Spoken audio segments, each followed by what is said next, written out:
So, renovating a house is just like renovating yourself. How? I'm gonna tell you when we're back.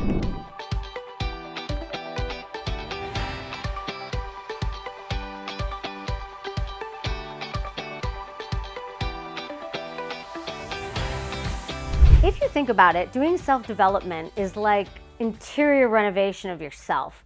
So what commonalities can we draw from the actual design process?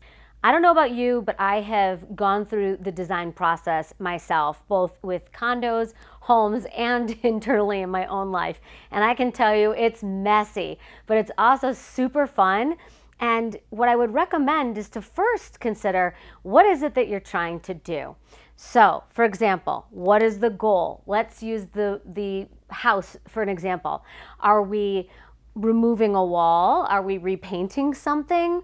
Are we going completely down to the studs? Are we flattening the house and rebuilding completely?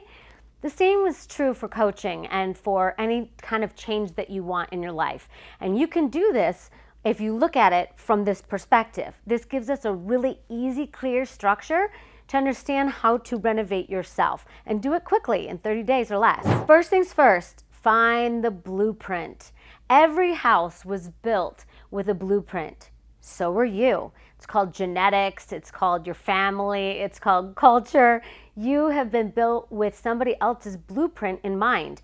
So if you can find your own blueprint, just like any architect would want to see before they began a renovation project on a house, you're gonna wanna understand yours. So diving deep with a coach, preferably, to find out what your blueprint is already can really help to understand where you're gonna move those walls and what kind of problems you might run into. I've definitely run into the ones where you open up a wall and there's a pipe behind it and it's like a big mess.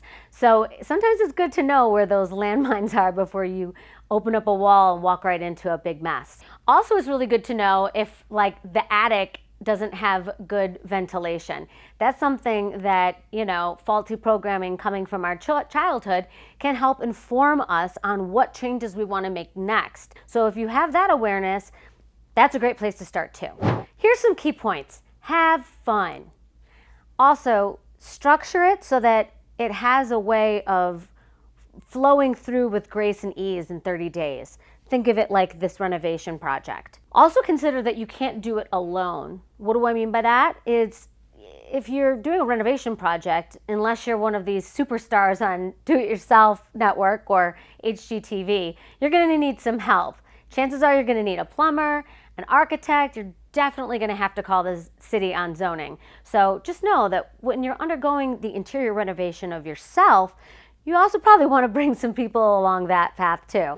My greatest bit of advice for this is that the obstacle is the way.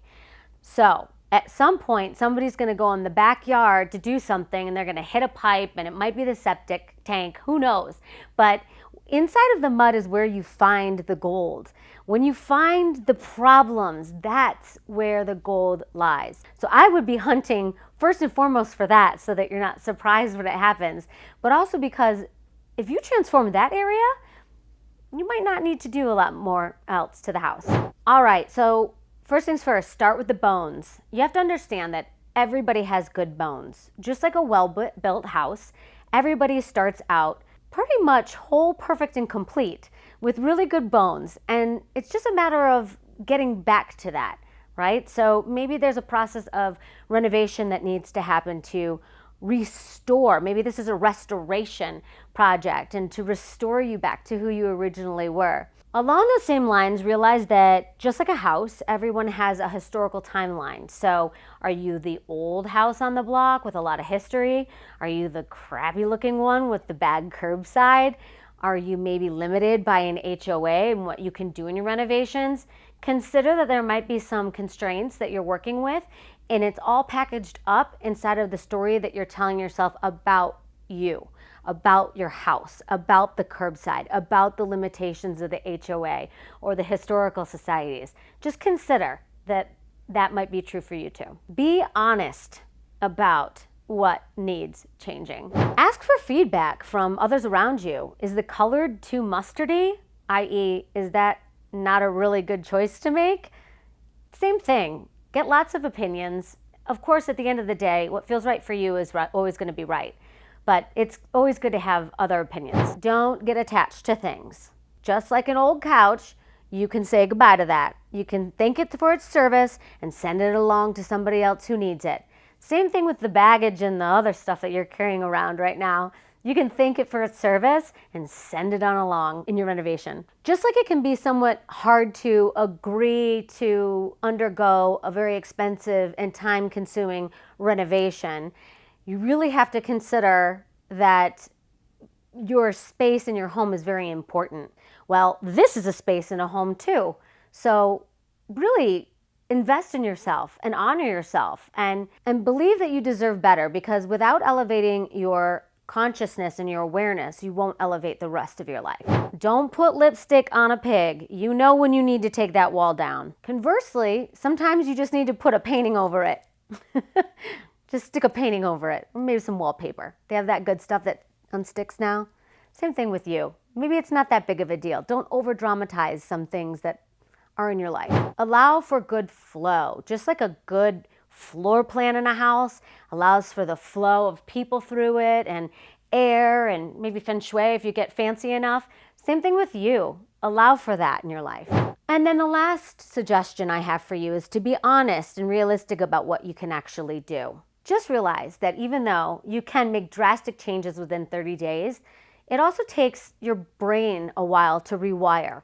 Just like it might in a new house. I know my kids sometimes have walked into the wrong room in the middle of the night to go to the bathroom.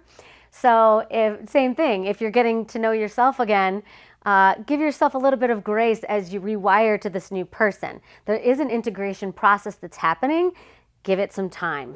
I'd love to hear what you do in the next 30 days. So consider coming back and writing down below in the comments. Let us know. If you have a fire in your belly and you know that there's a better way to do things, then you're gonna love this. I have a free and fun diagnostic tool that will let you know if you are calibrated to your highest level of energy. If you've watched any of the other videos of mine on this channel, then you'll know I talk about the 7 centers of energy flow or leaks for both individuals and organizations. It's an easy tool that you can use over and over again. So visit the link below and get calibrating. It has been a privilege and so fun being on Michelle's channel. She is definitely the epitome of a great mentor and coach. I hope you get yourself one too.